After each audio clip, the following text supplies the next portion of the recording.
할렐루야. 오늘 우리에게 주신 이 본문의 말씀을 가지고 달란트 비유의 비밀이라고 하는 제목을 갖고 오늘 예배되고 준비된 하나님의 은혜와 축복을 함께 나누고자 합니다. 오늘 우리가 읽은 이 본문에 실려있는 마태복음 25장은 천국과 종말에 관련된 말씀으로 채워져 있는데 세 가지의 비유가 마태복음 25장을 채우고 있습니다.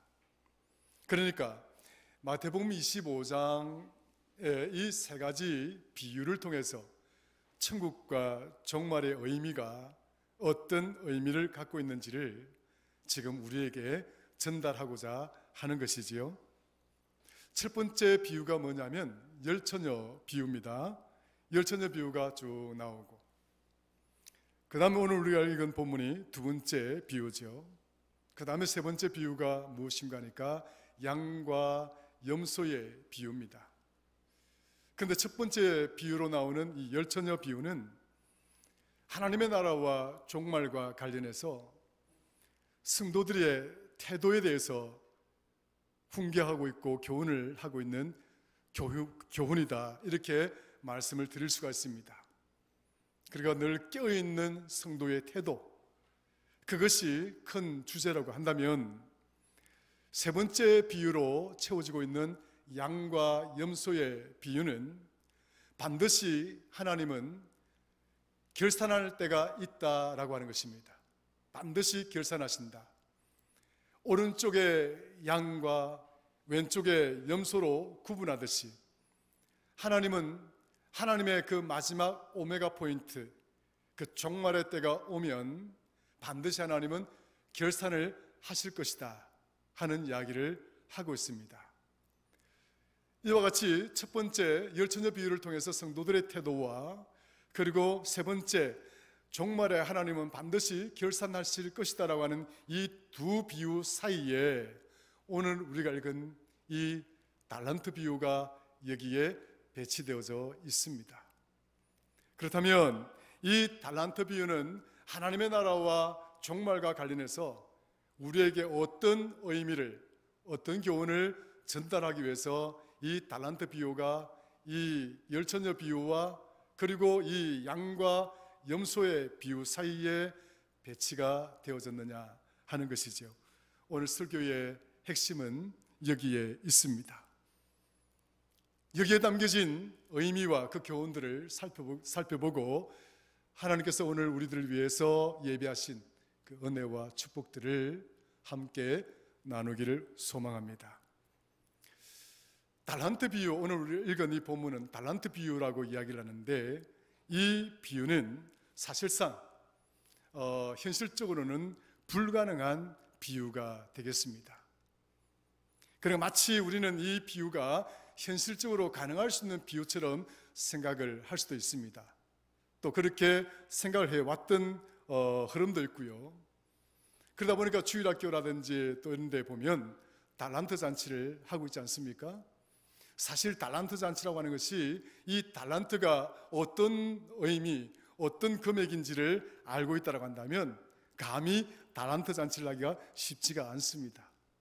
한 달란트를 가져와서 노트를 한 건 가져간다든지, 두 달란트를 가져와서 떡볶이를 먹는다든지, 그런 정도의 이 달란트의 그런 어떤 의미를 갖고 있는 화폐가 아닌 것이죠. 이런 관점에서 당시에 사용이 되어졌던 화폐의 단위에 대해서 잠깐 소개를 하면, 성경에 나오는 이 화폐들은 여러 가지가 나옵니다. 렛돈이 나오고 고드란트가 나오고 아사리온이 나오고 데나리온이 나오고 그 다음에 머나가 나오고 달란트가 나옵니다. 제가 지금 여러분들에게 소개한 이 화폐들은 작은 것에서 큰 것에 이르는 화폐의 순위가 되겠습니다. 그러니까 가장 작은 단위는 렛돈입니다. 여러분이 설교를 통해서 또 말씀을 통해서 잘 알고 있겠지만 가부의 두렛돈이라고 하는 것 들어보셨죠?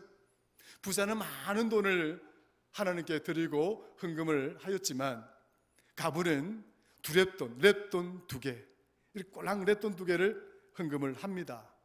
이것을 지켜보고 있던 바리새인이나 서기관들이 그 많은 돈들을 바친 자들을 칭송하고 우러러보는 그런 어떤 상황에 대해서 우리 주님은 준엄하게 비판을 하시지요.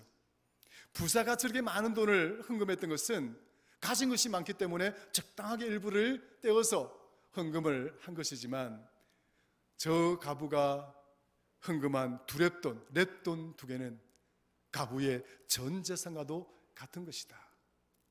과연 이 렛돈은 얼마나 될까? 오늘날 환율로 계산을 하면 이 렛돈은 대략 1,000원 정도로 이렇게 계산을 할 수 있습니다. 물론 뭐 더 될 수도 있고 좀 덜 될 수도 있겠지만 렛돈은 1,000원 정도다. 계산하기 쉽게 여러분들이 제가 뭐 뒤에 붙이지 않고 1,000원 정도로 이야기를 합니다. 그 정확한 건 아니에요. 조금 이렇게 플러스 마이너스는 있는 거예요. 근데 렛돈이 만약에 1,000원이라고 한다면 고드란트는 얼마냐? 이 렛돈의 2배입니다.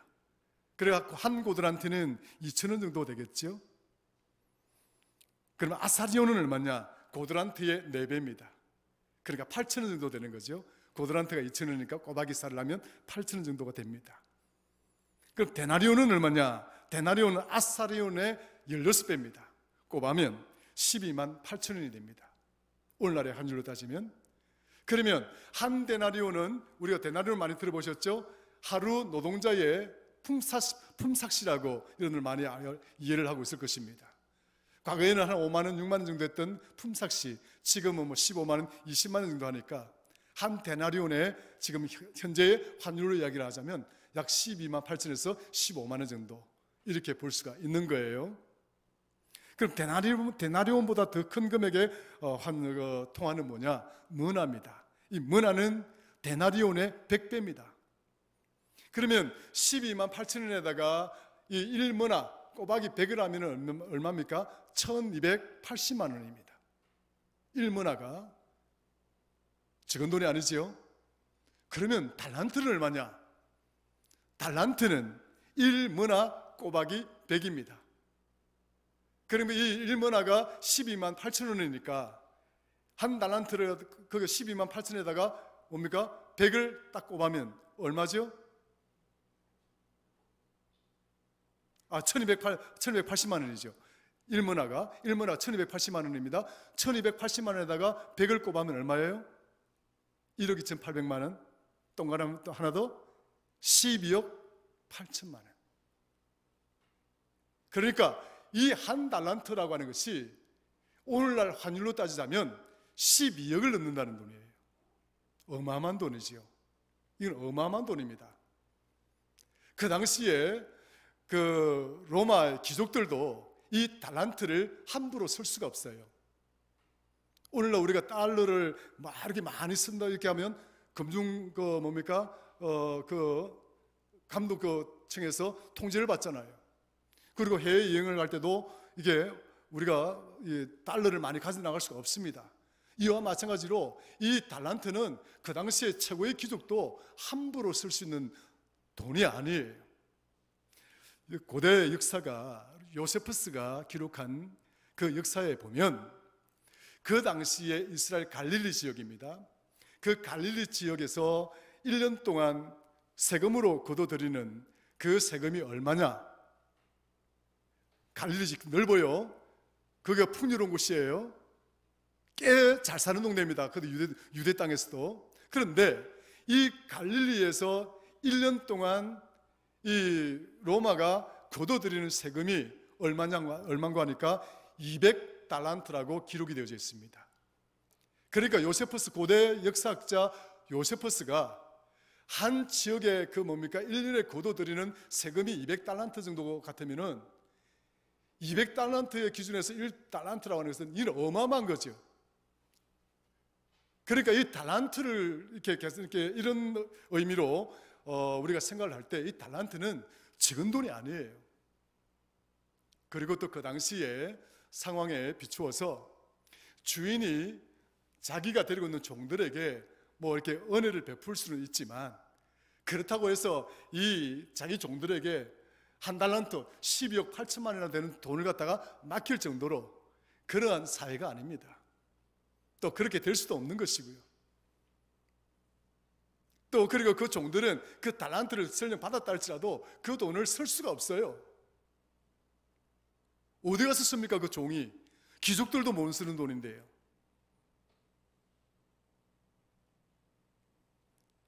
현실에 전혀 안 맞는 내용이에요. 현실에서는 일어날 수 없는 이야기예요. 그럼에도 불구하고 지금 우리 예수님은 왜 이런 비유를 하고 계시는가 하는 거예요. 그러니까 한 종에게는 1달란트를 주고 한 종에게는 2달란트를 주고 또 다른 종에게는 몇 달란트요?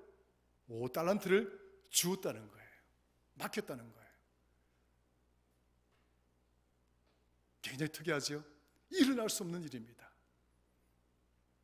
이런 상황에서 자기의 능력대로 자신의 재능대로 어떤 한 종에게는 1달란트를 주고 또 다른 종에게는 2달란트를 주고 또 다른 종에게는 5달란트를 주었다. 그 종의 능력치는 있었겠지요. 어떤 종들은 조금 능력치가 떨어지는 분이 있었을 테고 또 한 종은 좀 능력이 좋았던 종들이 있을 것이고 또 한 종은 능력이 많이 있었던 것 같아요. 그러니까 분량에 맞게끔 이렇게 주셨다는 거죠. 그런데 분량에 맞게끔 주셨다 할지라도 그 금액이라고 하는 것이 엄청나게 큰 겁니다. 그러니까 만약 지금 여러분들에게 12억 8천만이라고 하는 이 금액이 여러분 손에 뚝 떨어지면 여러분은 어떨까요? 할렐루야, 할렐루야. 떨어지기를 주의 이름으로 축원합니다. 예, 얼마나 좋습니까? 그런데 하물며 그 당시에 그 종이라고 하는 것은요, 그 소작농에 뭡니까? 소작농에 위치해서 그 땅을 갖다가 빌려서 농사를 짓다가 빚을 못 갚아가지고 거의 종으로 노예로 전락한 자들입니다. 그런 자들에게 그 당시에 이 달란트를 준다는 것, 또 받는다라고 하는 것은 이건 뭐 엄청난 거죠. 그렇기 때문에 1달란트를 받고 2달란트를 받았고 5달러 받았는데 이 문제에 있어서 1달란트 받은 사람이 불평을 했기 때문에 야, 저 사람은 5달러를 받았는데 왜 나는 1달란트 주느냐, 그렇기 때문에 나는 그 달란트를 땅에 묻어두었다, 이런 개념이 아니에요. 불평할 수 있거나 뭐 이건 서로 공평하지 않다 이렇게 판단할 수 있는 내용이 아니에요. 세 사람 다 공의, 엄청난 뭡니까? 주인으로부터의 신뢰를 받은 거예요. 있을 수 없는, 현실 속에서는 일어날 수 없는 그 상상 이상의 뭡니까? 기대와 신뢰와 어느 주인으로부터 은혜를 받은 상태. 1달란트든 2달란트든 5달란트든 간에 이 사람들은 그냥 주인의 뭡니까? 상상할 수 없는, 헤아릴 수 없는 그 신뢰와 그 은혜 속에 들어와 있는 거예요. 엄청난 그 은혜, 기대와 그 은혜 속에 들어와 있는 겁니다. 그러니까 이것은 어떤 의미를 갖고 있을까요?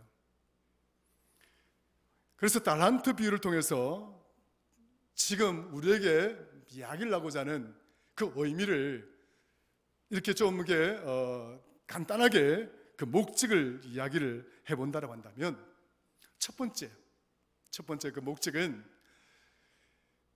주인이 이 종들, 그러니까 그 당시에 뭡니까? 뭐 노예에 지나지 않는 그런 종들에게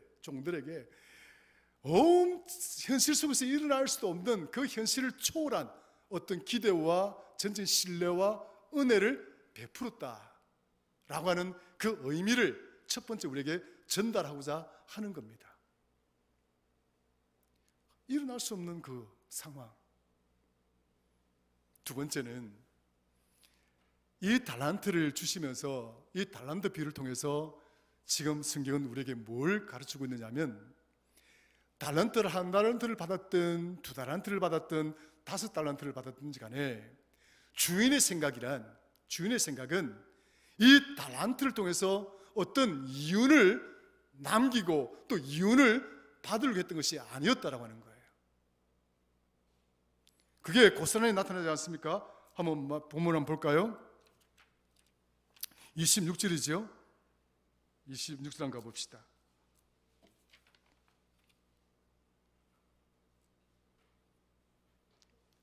자, 26절요. 25절 26절 읽습니다. 시작. 두려워하여 나가서 당신의 달란트를 땅에 감추어 두었나이다. 보소서, 당신의 것을 가지셨나이다. 그 주인이 대답하여 이르되 악하고 게으른 종아, 나는 심지 않은 데서 거두고 해치지 않은 데서 모으는 줄로 네가 알았느냐. 27절 시작. 그러면 네가 마땅히 내 돈을 치려는 자들에게나 맡겼다가 내가 돌아와서 내 원금과 이자를 받게 하였을 것이니라 하고. 그러니까 한 달란트 받은 사람이 생각하기를 땅에 파묻어 둔 거예요. 일단은 내용 간단히 말씀드리면, 주인이 돌아오니까 야, 5달러 받은 사람은 5달러를 남겨가지고 10달러를 가져오고, 2달러 받은 사람은 2달러 남겨서 4달러를 가져왔는데 너는 어찌 된 거냐 그러니까 저는 땅에 묻어 두었습니다. 그러니까 주님 뭐라고 그럽니까? 이 사람은 주인의 마음을 읽지를 못하고 있는 거예요. 그런데 읽지를 못했다 할지라도 이 한 달란트 받은 사람의 항거와 변명은 이치에 안 맞는 변명이 아니에요. 지극히 당연한 겁니다.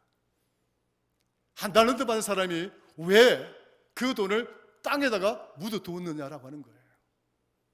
굉장히 현실적인 문제예요. 굉장히 당연한 문제였었어요. 왜 당연한가? 그 당시에 이스라엘의 역사적인 상황이라고 하는 것이 어떤 상황이냐면, 경제가 이렇게 안전망이 제대로 유지가 되는 그런 사회 구조가 아니에요.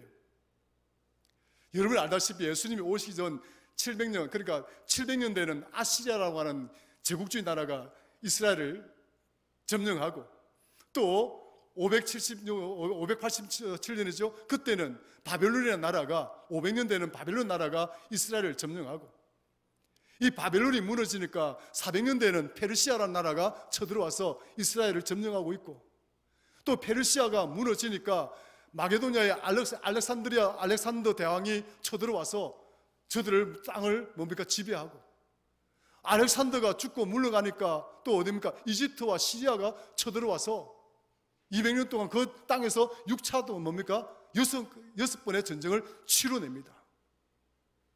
그러니까 한 번도 하루도 조용할 날이 없는 거예요. 끊임없이 침탈을 당하고 끊임없이 약탈을 당하고. 이집트와 시리아 전쟁이 끝났나 이랬더니 이때는 100년대 로마가 쳐들어오는 거죠. AD 67년인가? 여하튼 그 정도 때 아닙니까? 로마가 이스라엘 쳐들어와서 로마가 이스라엘을 지배하는 거예요. 그리고 한 번도 자유롭거나 한 번도 사회 구조적으로 뭔가 안전망이 이게 구축이 되어 있던 때가 없었던 거예요. 그러니까 백성들이 돈을 가지게 될 때 이 돈을 어떻게 하느냐? 함부로 장사도 할 수 못하는 거예요. 빌려주지도 못하는 거예요. 너무 쉽게 떼기 때문에. 또 돈을 가지고 있으면 어떻게 될까요? 약탈을 당하고 강도를 만날 가능성이 높기 때문에 이 어마어마한 돈을 어디에 둔다고요? 땅 속에다가 묻어두는 거예요. 이게 굉장히 자연스럽고 그 당시에 하나의 돈을 관리하는 방식이었습니다. 성경에 보면 어떤 사람이 땅을 갈다가 땅 속에 뭘 찾았다고요? 보물을 찾았지요. 그때는 땅 속에 이렇게 보물을 많이 묻어둔 거예요. 그러니까 한 사람이 지금 이야기를 합니다. 주인이 돌아와서 이야기합니다. 너는 어떻게 됐느냐 그러니까, 주인님은 굉장히 완고하고 강직한 분인 줄로 알아서 혹시나 내가 이 돈을 자칫 잘못 관리해서 잃어버릴까 싶어서 어떻게 하든지 이걸 지켜내기 위해서 내 알고 있는 땅에다가 묻어두었다가 그걸 가지고 와서 지금 내 주인님께 드리는 겁니다. 그러니까 주님 뭐라고 그럽니까? 이런 이야기를 하고 있어요. 보세요.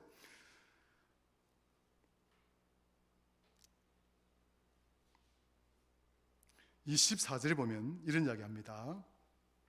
한 달란트 받았던 자는 와서 이르되 주인이여 당신은 굳은 사람이라 심지 않은 데서 거두고 해치지 않은 데서 모으는 줄을 내가 알았다. 심지 않은 데서 거둔다. 해치지 않은 데서 거둔다. 이 당시 사회에 뭡니까? 기득권자들, 권력자들이 행해왔던 재산 착취 방법입니다. 세금을 거두려고 그러면 심어야 되지 않겠어요? 심어서 어떤 소산물이 나와야, 생산물이 나와야 세금을 낼 것 아니겠습니까?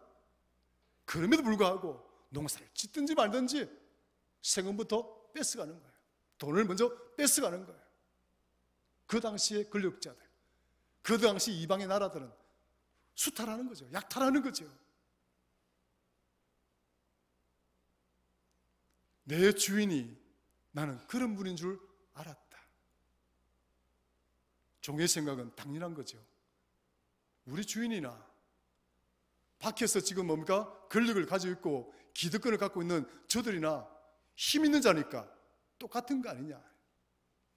해치지 않는다는 것은 무슨 말이냐면, 밀을 수확하잖아요. 키로 두드리잖아요. 그럼 해칩니다. 해쳐서 곡식을 고르죠.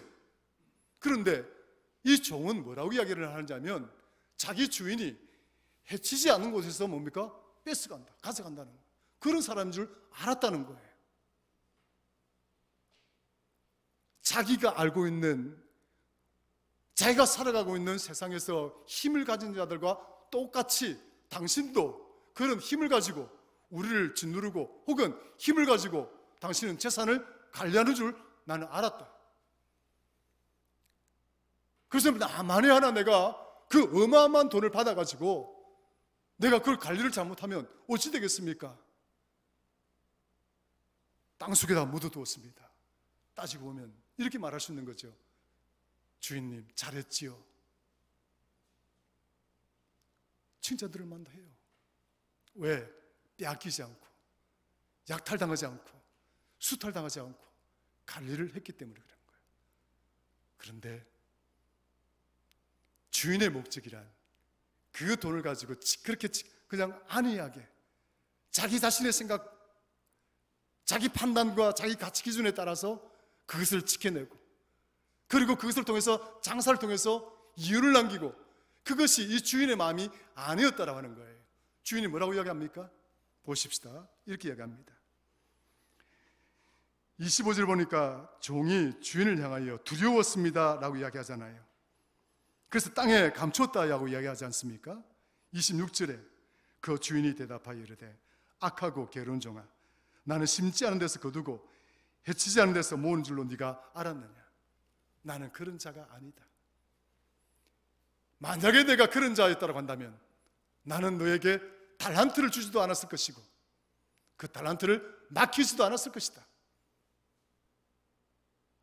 맞는 말이잖아요. 나는 그런 자가 아니다. 그리고 내가 너에게 달란트를 맡기면서 어떤 이윤을 발휘했다고 한다면 그걸 통해서 차라리 고리대금업자들한테 맡겨서 수탈하고 이래서 이자로 돈을 버는 것이 나았지, 내가 이 돈을 너한테 맡기고 가야 될 이유가 아무것도 없다. 너는 나를 오해한 것이다.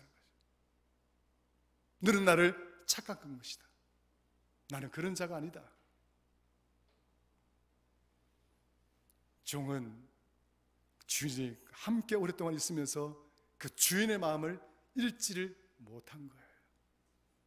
이 비유의 목적은 뭐냐?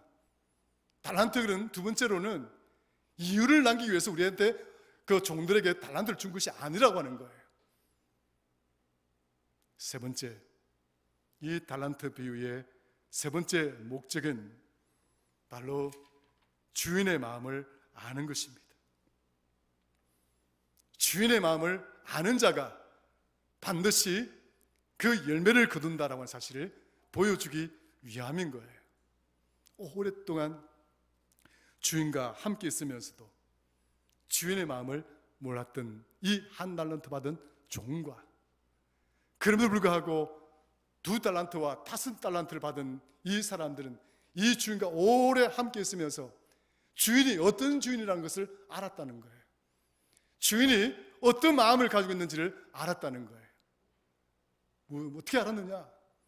2달란트와 5달란트 받은 사람은 어떻게 했습니까?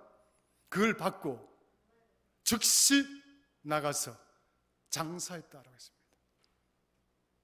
이것도 불가능한 거예요. 그 노예들이 2달란트를 5달란트를 가지고 나가서 장사를 하다니 어디 가서 어떻게 합니까? 장사하는 것도 쉽지 않아요. 노예들이 한다는 건 힘든 거예요. 그 종들이 나가서 그렇게 한다는 건 힘든 거예요. 잘못하면 다 뺏기고 잘못하면 약탈당하고 그런 상황이에요. 그럼에도 불구하고 2달란트 받은 사람과 5달란트 받은 사람은 주인의 마음을 알았습니다. 내 주인이 나에게 2달란트를 줄 때에는, 내 주인이 5달란트를 줄 때에는, 이건 내가 상상도 하지 못하는 내용이지만 그래도 불구하고 주인은 내가 나가서 이걸 어떻게든 이걸 가지고 열심히 사는 것, 그 삶의 모습을 우리 주인은 반드시 보기를 원하신다. 그래서 악하고 게으른 종이라고 책망을 했던 이유도 그겁니다. 나가서 움직이라는 거죠. 나가서 그것을 가지고 뭘 하든지 하라는 거죠. 다시 말하면 네가 5달러를 가지고 나가서 5달란트를 까먹어도 좋다는 거예요. 왜냐? 윤회 목적이 있지 않았기 때문에 그런 거죠. 2달란트를 가지고 나가서 장사를 하더라도 다 까먹어도 좋다는 거예요. 주인의 생각은 그거였었습니다. 거기에 비밀이 있는 거예요. 그런데 1달란트 받은 사람은 그 주인의 마음을 읽지를 못했습니다.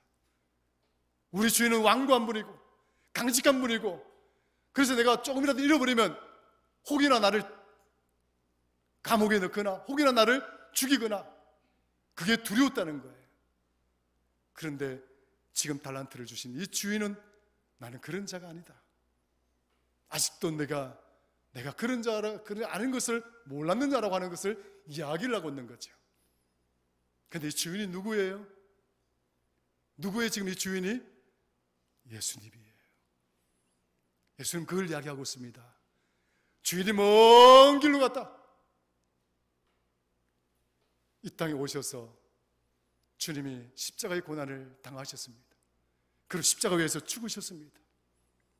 그 주인은 십자가에서 자기의 모든 생명을 죄인들 위해서 다 내어주기까지 천하와도 바꿀 수 없는 이 엄청난 은혜를 너에게 주었다는 거예요.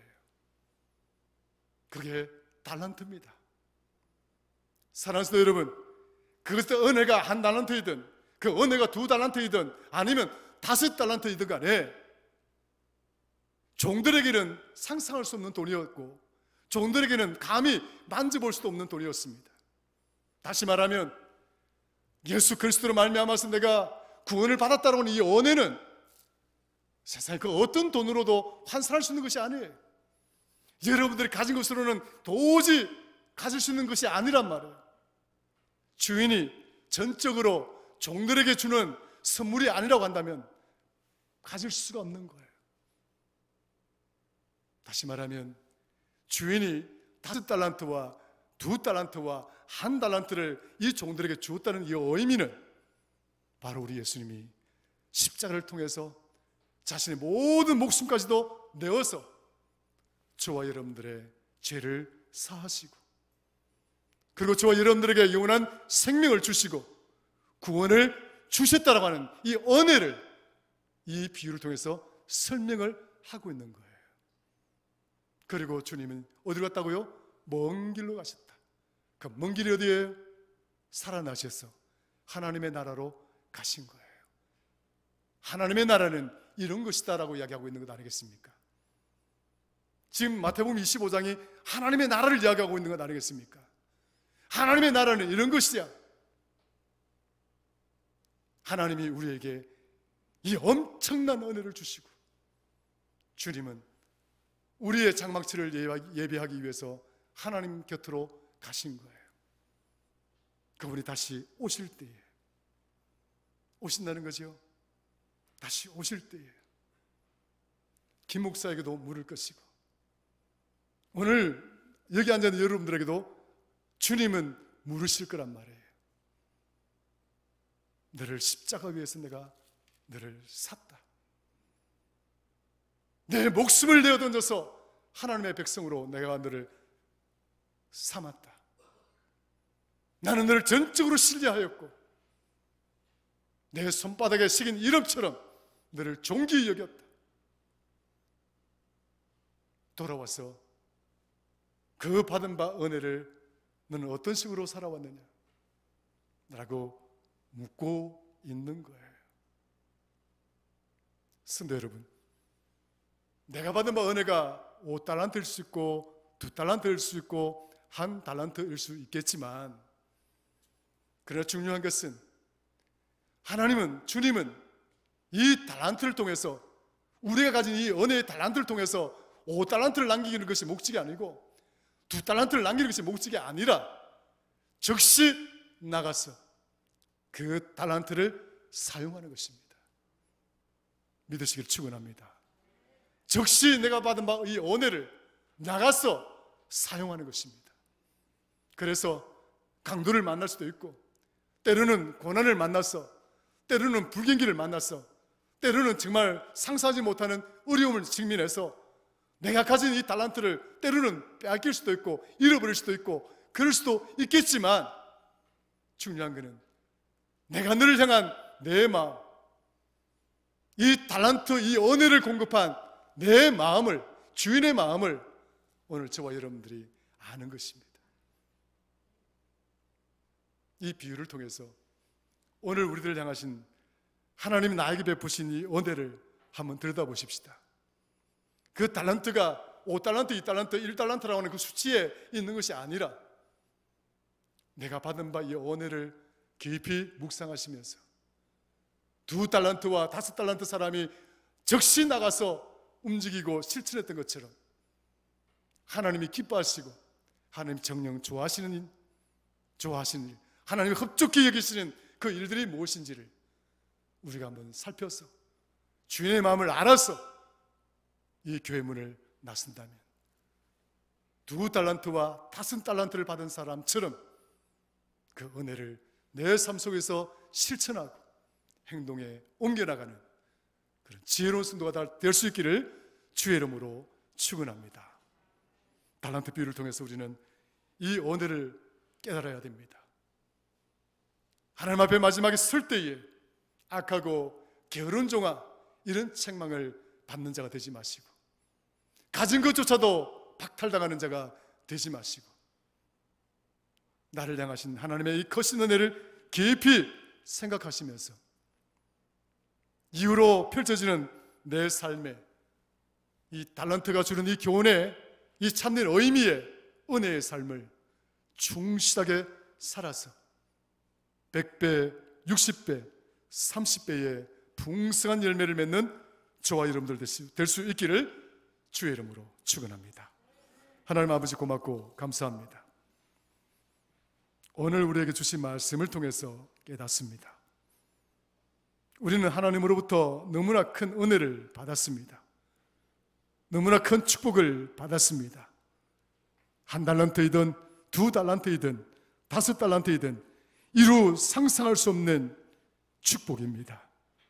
주여, 1달란트 받은 자처럼 하나님을 오해하거나 하나님의 마음을 알지 못하거나 주님의 마음을 오해하거나 우리 주님의 마음을 제대로 이해하지 못하는 어리석은 성도들이 되지 말게 하시고, 이 은혜를 붙들고 하나님이 기뻐하시는 일들, 우리 주님이 기뻐하시는 일들을 찾아서 그 일들을 위해서 땀 흘리고 수고하고 최선을 다하는 우리 성도들 되게 하여 주시옵소서. 예수님의 이름으로 기도드리옵나이다. 아멘.